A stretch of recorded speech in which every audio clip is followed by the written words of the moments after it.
चार शब्दानं देखील बोलायला तयार नाही।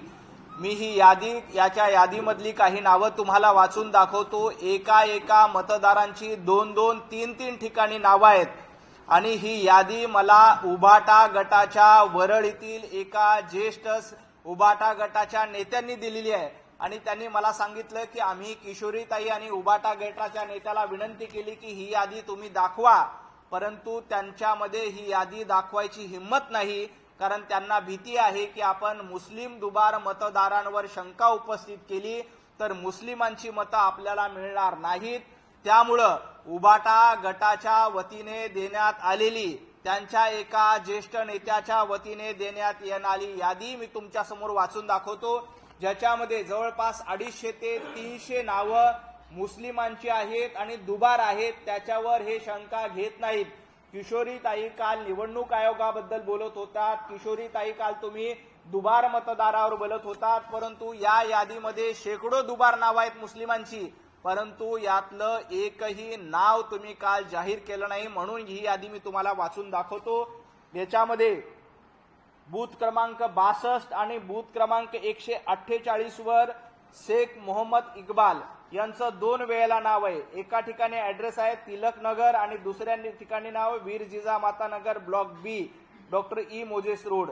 अशा पद्धतीची 2 नावं एकाची आहेत। त्याच्या पुढे आहे शेख रिजवान यांचं 133 बूथवर देखील नाव आहे आणि 66 बूथवर नाव आहे। दोन्ही ठिकाणी वेगवेगळे ऍड्रेस आहेत, परंतु नाव एकच आहे। शेख रिजवान यांच्या बाबतीत हे आहे। तर पुढचा आहे शेख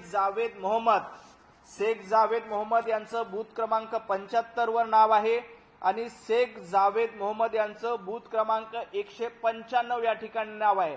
शेख जावेद मोहम्मद मध्ये सुरुवातीला जे पासून जावेदचं स्पेलिंग आहे आणि दुसऱ्या ठिकाणी झड पासून जावेदचं स्पेलिंग आहे। त्यानंतर शेख सना जावेद यांचं 27 बूथ क्रमांकावर एकदा नाव आहे आणि 75 बूथ क्रमांक एकदा नाव आहे। 27 मध्ये जे नाव आहे त्याच्यामध्ये वेगळा ऍड्रेस आहे नरिमन स्ट्रीट वरळी आणि दुसरा जो आहे तो डॉक्टर JM भोसले मार्ग, अशा पद्धतीचा वेगळा ऍड्रेस दाखवून वेगवेगळी नावं आणि दुबार मतदार असल्याचं आढळून येत आहे।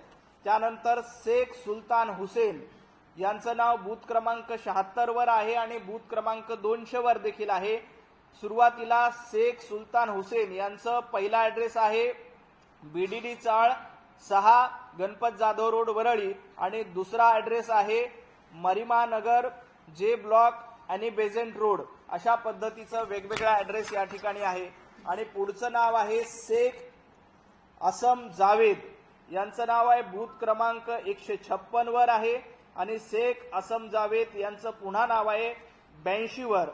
त्याच्यानंतर शेख शमशाद अब्दुल करीम यांचं नाव आहे बूथ क्रमांक 82 आणि बूथ क्रमांक 128 या ठिकाणी पहिल्या 82 वर BDD चाळ नंबर 100 आणि दुसऱ्या ठिकाणचं नाव आहे Mayanagar cooperative housing society ABC road आणि अशा पद्धतीचा हा दुसरा ऍड्रेस आहे। त्याच्यानंतर शेख असम जावेद यांचं पहिल्यांदा नाव आहे बूथ क्रमांक 156 आणि दुसऱ्यांदा शेख असम जावेद यांचं नाव आहे बूथ क्रमांक 62। ही यादी जवळपास 250 ते 300 लोकांची आता माझ्याकडे आहे, परंतु या यादीमध्ये आणखी रिसर्च केल्यानंतर जवळपास 1,500 ते 2,000 मुस्लिमांची दुबार नावं वरळी मतदारसंघामध्ये आढळून आलेली आहेत।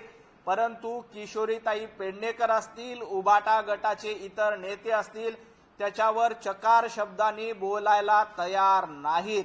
उभाटा गट जाणीवपूर्वक हिंदू दुबार मतदारांवर शंका घेते। जिथं जिथं हिंदूंची नावं दुबार आहेत तिथं तिथं यांच्या पोटामध्ये दुखतंय आणि त्याच नावावर आक्षेप घेण्याचं काम यांच्याकडनं का केलं जातंय? मुंबई महापालिका निवडणुकीच्या तोंड्यावर मुस्लिम मतांच्या जीवावर आपल्याला मुंबई महापालिका जिंकता येईल यासाठी उभाटा गटाचा हा सरळ डाव दिसतोय। किशोरीताई, तुमच्याकडे ही यादी असताना, तुमच्याकडे ही सर्व माहिती असताना तुम्ही याबद्दल चकार शब्दांनी का काल बोलला नाहीत? तुमच्या नेत्यांनीच मला ही यादी दिलेली आहे. सांगितलंय की उभाटा गटाचा एकही नेता मुस्लिम दुबार यादीवर बोलायला तयार नाही. त्यामुळे ही यादी मी तुमच्या समोर ठेवतोय.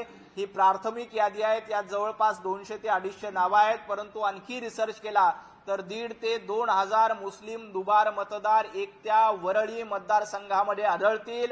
आदित्यजी ठाकरे यांना देखील माझा सवाल आहे. तुम्ही सातत्यानं दुबार मतदारावर पॉवर पॉइंट प्रेझेंटेशन देत होतात. आता अशा पद्धतीनं मुस्लिम दुबार नावं वरळीमध्ये समोर आलीत. या दुबार मतदारांच्या जोरावर तुम्ही निवडून आला आहात का? आदित्य ठाकरे, तुम्हाला मुस्लिम दुबार मतदारांनी मतदान केलं म्हणून तुमचा विजय झाला का? हा माझा सवाल आहे. माझा निवडणूक आयोगाला देखील सवाल आहे. निवडणूक आयोगाला देखील विनंती आहे की अशा पद्धतीनं मोठ्या प्रमाणामध्ये वरळीमध्ये आणि मुंबईतल्या अनेक भागामध्ये मुस्लिम दुबार नावं आढळत आहेत. ही दुबार नावं तातडीनं कमी करण्याचं काम निवडणूक आयोगानं देखील केलं पाहिजे.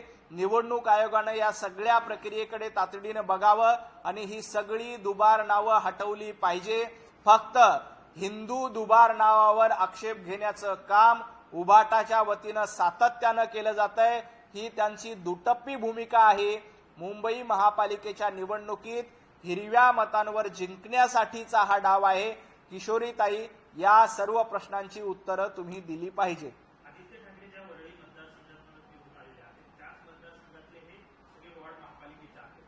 तिथली दुबार मतदार याद्या ह्या जाहीर केल्या जात आहेत. ज्या मतदारसंघामध्ये आदित्य ठाकरे निवडून आले आहेत तिथली दुबार मतदार यादी जाहीर केली जाते.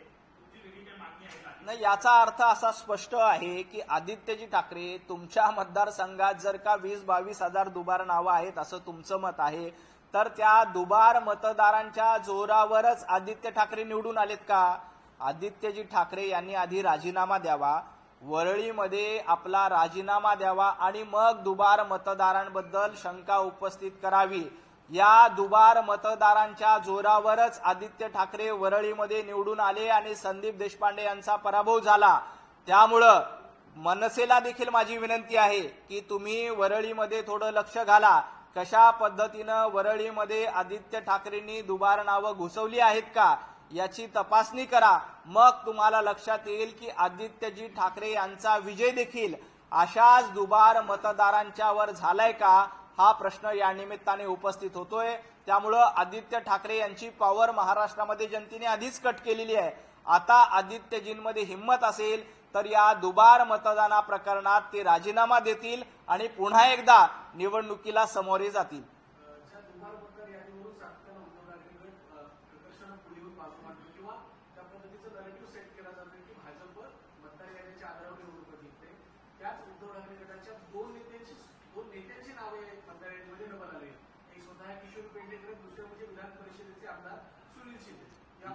माझं किशोरीताईंना देखील म्हणणं आहे, किशोरीताई, तुमचं नाव 2-2 वेळेला कसं आलं?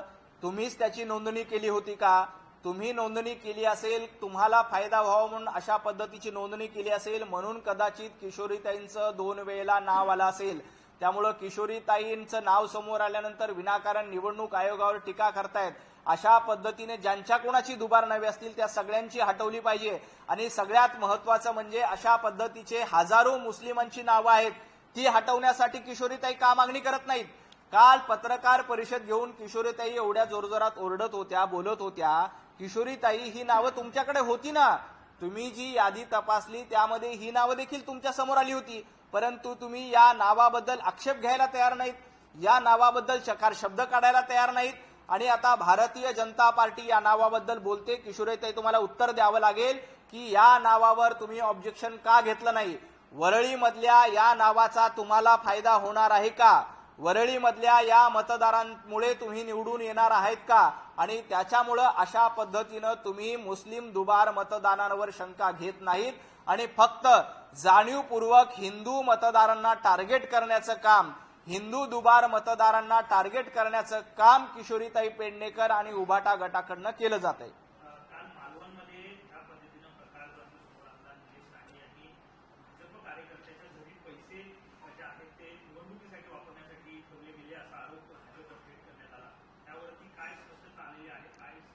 खरं तर या संपूर्ण प्रकरणाची माहिती घेतल्यानंतर हे समोर आले की त्यांचे पैसे हे स्वतःचे होते आणि त्यांचा बांधकाम व्यवसाय आहे आणि त्या व्यवसायातले हे सगळे पैसे होते. मुळामध्ये अशा पद्धतीची धाड टाकण्याचा अधिकार राणेंना नाहीये. कुठलीही यंत्रणा असेल तर यंत्रणेच्या मार्फत धाड टाकला जाऊ शकते. एखाद्याच्या घरामध्ये घुसखोरी करणं, एखाद्याच्या घरामध्ये अनधिकृतपणे जाणं हे चुकीचं आहे. निवडणुकीबद्दल तुम्हाला काही शंका असेल तर अधिकृतपणे तुम्ही निवडणूक आयोगाकडे तक्रार द्यायला पाहिजे, अधिकृतपणे पोलिसांमध्ये तक्रार दिली पाहिजे. ते न करता तुम्ही डायरेक्ट फेसबुक लाईव्ह करत एखाद्या कार्यकर्त्यांच्या घरामध्ये जाता, कार्यकर्त्यांच्या घरामध्ये धाड टाकता. तुम्हाला हा अधिकार कोणी दिलेला आहे? भारतीय जनता पार्टी कधीही पैशाच्या जोरावर निवडणूक लढत नाही. भारतीय जनता पार्टीचा सर्वसामान्य नागरिकांवर विश्वास आहे, सर्वसामान्य मतदारांवर विश्वास आहे. सर्वसामान्य मतदार भारतीय जनता पार्टीलाच आशीर्वाद देतात. माझा राणेंना सवाल आहे, तुम्ही ज्या वेळेला विधानसभेला निवडून आला होतात तेव्हा तुम्ही अशाच पद्धतीनं मालवणमध्ये पैशाचं वाटप केलं होतं का? याचं उत्तर आधी तुम्ही द्यायला पाहिजे. जर का पैसे वाटून मालवणमध्ये निवडणूक जिंका येत असेल तर तुम्ही देखील अशा पद्धतीचं वाटप केलं होतं का? याचं उत्तर आधी द्यावं. भारतीय जनता पार्टी कधीही अशा पद्धतीनं निवडणुकीत पैसे वाटपाचे धंदे करत नाही. भाजपाचा कार्यकर्त्यांवर आणि सर्वसामान्य नागरिकांवर विश्वास आहे. पण दुर्दैवाने काल आमच्याच कार्यकर्त्यांच्या घरी धाड टाकून त्याच्या व्यवसायाचे पैसे निवडणुकीसाठी वापरले जात आहेत असा खोटा आरोप केलाय. मी काल देखील म्हटलं होतं की हे भारतीय जनता पार्टीच्या विरोधातलं षडयंत्र आहे आणि आता ते षडयंत्र समोर आलेलं आहे. कुठल्याही पक्षाचे प्रदेशाध्यक्ष हे त्या संघटनेचे राज्याचे प्रमुख असतात. महायुतीतल्याच एका आमदारांकडनं भाजपच्या प्रदेशाध्यक्षांवरती जो सगळ्यात मोठा पक्ष महायुतीतला आहे त्यांच्यावरती थेट नाव घेऊन आरोप केले जात आहेत. राणेंचं म्हणणं आहे की प्रदेशाध्यक्षांच्या सांगण्यावरच हे सगळे प्रकार होत आहेत. हे तुम्ही कसं याला? माझी उपमुख्यमंत्री एकनाथजी शिंदे यांना देखील विनंती आहे की आपण महायुती म्हणून राज्य सरकारमध्ये आहोत, महायुती म्हणून अनेक ठिकाणी निवडणुका लढतोय. काही ठिकाणी युती झाली नसल्यामुळं मैत्रीपूर्ण लढत होते, परंतु अशा पद्धतीचे कार्यकर्त्यांच्या थेट घरात जाणं, त्या ठिकाणी धाड टाकणं हे बंद केलं पाहिजे. माझी एकनाथजी शिंदे यांना आपल्या माध्यमातून विनंती आहे की त्यांनी त्या लोकांना समजून सांगावं की भारतीय जनता पार्टीच्या विरोधात जर का तुम्ही अशी कारवाई करणार असाल, भारतीय जनता पार्टीच्या विरोधात अशी भूमिका घेणार असाल तर ते महायुती म्हणून योग्य नाही. शिंदेंनी आपल्या संपूर्ण कार्यकर्त्यांना नेत्यांना समजूत घातलं पाहिजे. शरद पवारांनी टिप्पणी केली आहे. शरद पवार असं म्हणतात की आताच्या निवडणुका कामावर नाही तर पैशावर जिंकल्या जातात आणि अर्थकारणाच्या माध्यमातून निवडणुका जर जिंकल्या जात असतील तर त्यावर न बोललेलंच बरं. आदरणीय शरद पवार साहेब महाराष्ट्रातले ज्येष्ठ नेते आहेत. फक्त पवार साहेबांना मला एकच आठवण करून द्यायची आहे. बारामतीमध्ये जेव्हा रोहित पवार विधानसभेच्या निवडणुका लढत होते त्यावेळेला बारामती अॅग्रोचे कर्मचारी कर्जत जामखेड मतदारसंघामध्ये पैसे वाटतानाचे व्हिडिओ समोर आले होते. त्यावेळेला बातम्या देखील झाल्या की बारामती अॅग्रोचे कर्मचारी रोहित पवारांसाठी कर्जत जामखेड मतदारसंघामध्ये पैसे वाटत आहेत. आदरणीय पवार साहेब, आपण हा सल्ला रोहित पवारांना देणार आहात का? रोहित पवार फक्त 1200 मतांनी कर्जत जामखेडमध्ये निवडून आले होते. मग त्यावेळेला हे 1200 मतदान आपण पैसे वाटून घेतलं होतं का? ज्या पद्धतीनं कर्जत जामखेड परिसरामध्ये मतदानाच्या आदल्या दिवशी बारामती अॅग्रोचे कर्मचारी मोठ्या प्रमाणात सापडले होते. अनेक ठिकाणी आमच्या राम शिंदे यांच्या कार्यकर्त्यांनी त्यांचे व्हिडिओ देखील शूट केले होते. त्यामुळे रोहित पवारांनी पैसे वाटण्याच्या मुद्द्यावर बोलू नये आणि आदरणीय पवार साहेबांना माझी विनंती आहे की हा पैसे न वाटण्याचा सल्ला आधी आपल्या नातवाला रोहित पवारांना जर का दिला असता तर बरं झालं असतं. तसं झालं असतं तर कर्जत जामखेडची निवडणूक रोहित पवारांना कधीही जिंकता आली नसती. फक्त पैशाच्या जोरावर कर्जत जामखेडची निवडणूक रोहित पवारांनी जिंकलेली आहे आणि बारामती अॅग्रोच्या कर्मचाऱ्यांचं सहकार्य घेऊन हे पैसे वाटप झाल्याचे आरोप त्याही वेळेला झाले होते. माध्यमात त्या सगळ्या बातम्या आहेत. रोहित पवारांनी असा ट्विट केला आहे की भाजप कशा पद्धतीने निवडणुका जिंकतं हे आता समोर आलेलं आहे आणि निलेश राणेंना शाबासकी दिली आहे. निलेश राणेंना शाबासकी देण्याच्या आधी रोहित पवारजी, आपल्या घरात काय चालतं याचं आत्मचिंतन करा. आपल्या कर्जत जामखेड मतदारसंघामध्ये ज्या पद्धतीनं तुम्ही पैसे वाटप केले होते, त्याचे व्हिडिओ आले होते, माध्यमात बातम्या आल्या होत्या, कशा पद्धतीनं गावागावामध्ये जाऊन, बूथपर्यंत जाऊन, मतदारांपर्यंत जाऊन आपण पैसे वाटप करत होता, हे सगळं महाराष्ट्राला माहिती आहे. महाराष्ट्राला याची पूर्ण कल्पना आहे की रोहित पवारांनी विजय कसा मिळवला.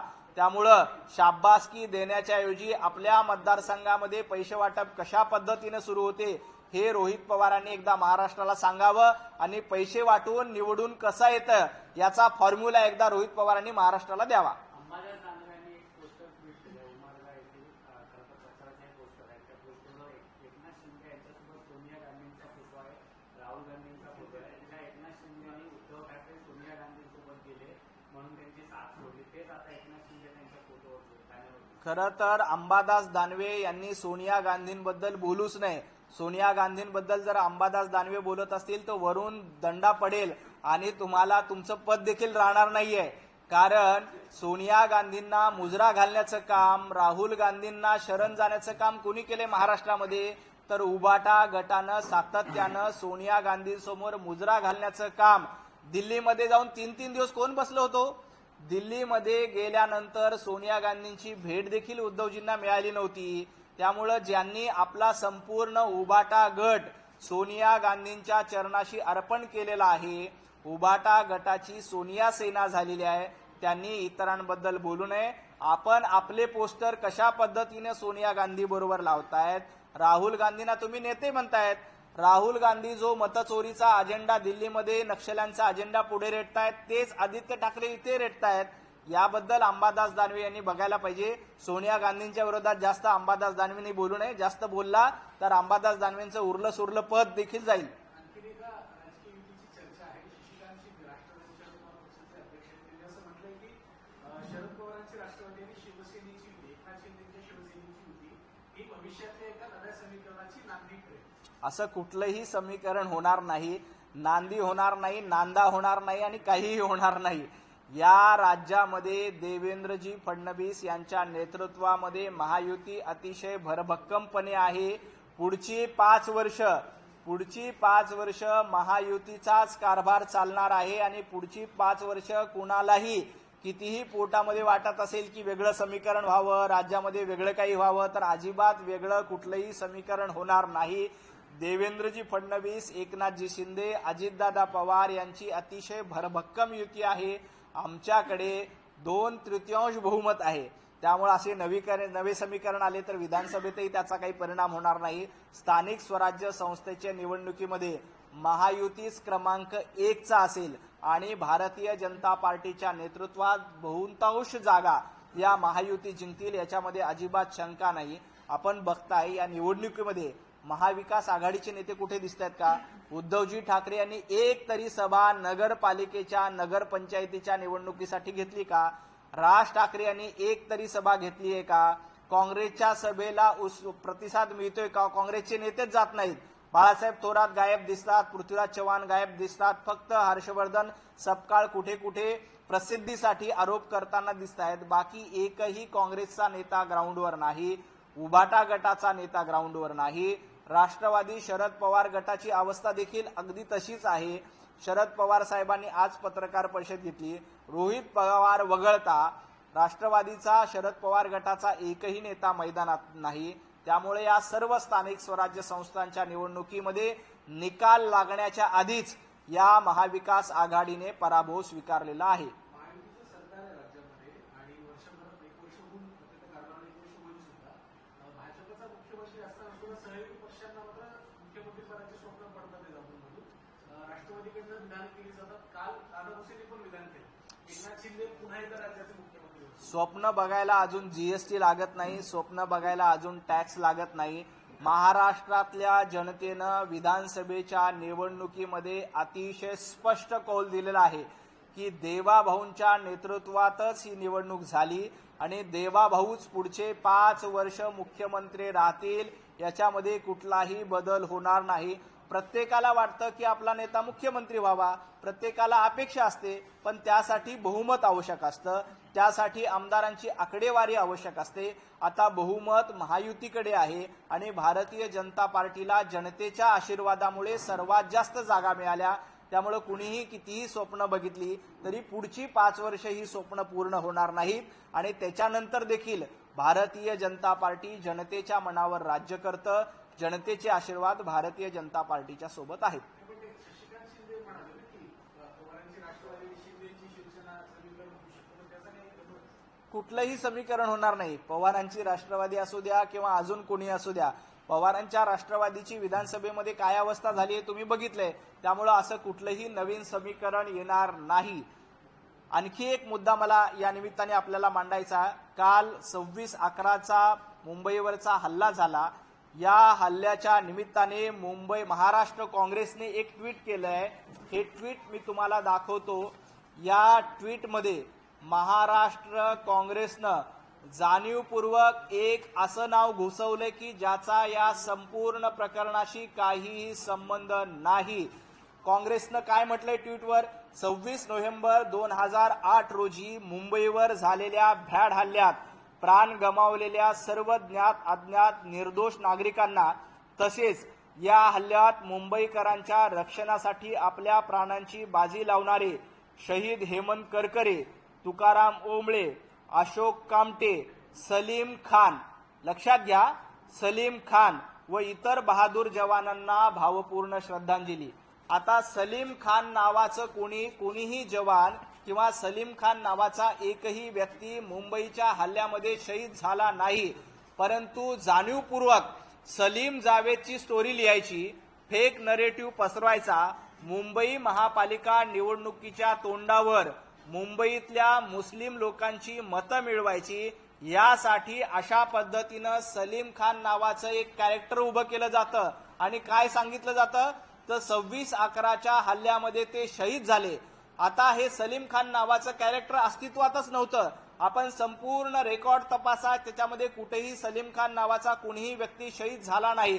तरीही जाणीवपूर्वक एका धर्माचं लांगुलचालन करण्यासाठी आणि मतं मिळवण्यासाठी अशा पद्धतीनं सलीम खान नावाचं कॅरेक्टर याच्यामध्ये घुसवलं जातं. हे मतांचं लांगुलचालन आहे. सलीम जावेदच्या स्टोरी निर्माण करण्याचा प्रयत्न जसा झाला तसंच काँग्रेसच्या वतीनं अशा पद्धतीनं फेक स्टोरी निर्माण करण्याचा प्रयत्न केला जातोय. परंतु आपल्याला कल्पना असेल मुंबईमध्ये अशा पद्धतीनं तुम्ही कितीही मतांचं लांगुलचालन करण्यासाठी असे ट्विट करत असाल तरी तुम्हाला मुंबईकर हे सहन करणार नाहीत. जेव्हा ही बाब आम्ही निदर्शनास आणून दिली तेव्हा काँग्रेसनं या सगळ्या प्रकरणामध्ये पळ काढला आणि हे ट्विट डिलीट करून टाकलं आणि काँग्रेस नेहमीप्रमाणे पाय लावून पळून गेली. काँग्रेसची ही सवयच आहे, एखादा मुद्दा टाकायचा, एखादा मुद्दा समोर आणायचा आणि त्याच्यावर विरोध झाला की पळून जायचं. हे राहुल गांधी देखील सातत्यानं करतात. राहुल गांधीने देखील स्वातंत्र्यवीर सावरकरांना माफीवीर म्हटलं होतं आणि मग कोर्टामध्ये त्यांना माफी मागावी लागली.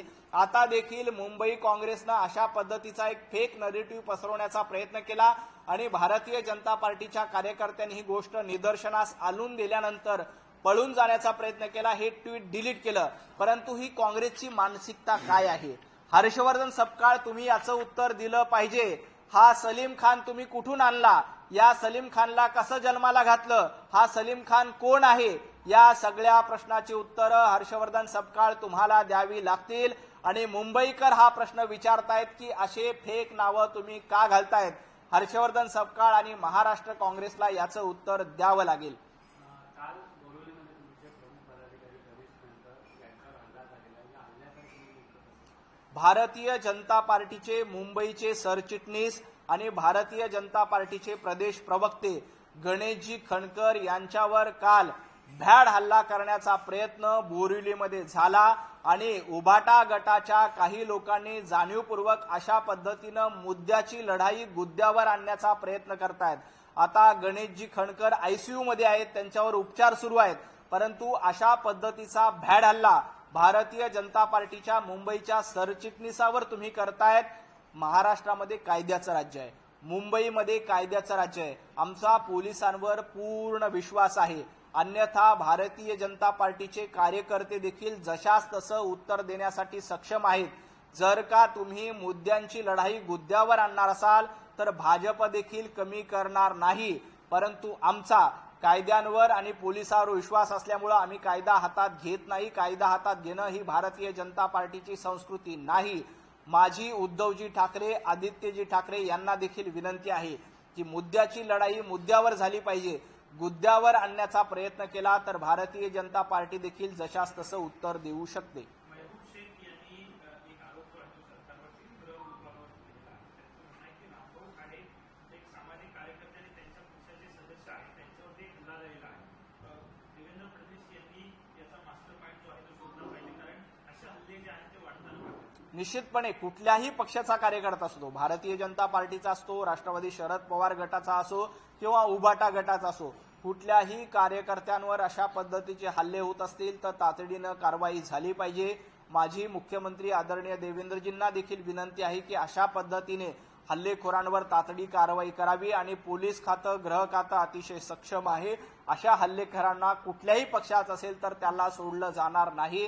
कारण आपण लोकशाही पद्धतीमध्ये राहतो, आपण लोकशाही मार्गाने निवडणूक लढतो. मुद्द्याने प्रतिकार केलं पाहिजे. मुद्द्याची लढाई मुद्द्यावर नेण्याचा प्रयत्न कुठल्याही पक्षाच्या कार्यकर्त्यांनी करू नये आणि असा प्रयत्न झाला तर दोषींवर निश्चितपणे कारवाई होईल.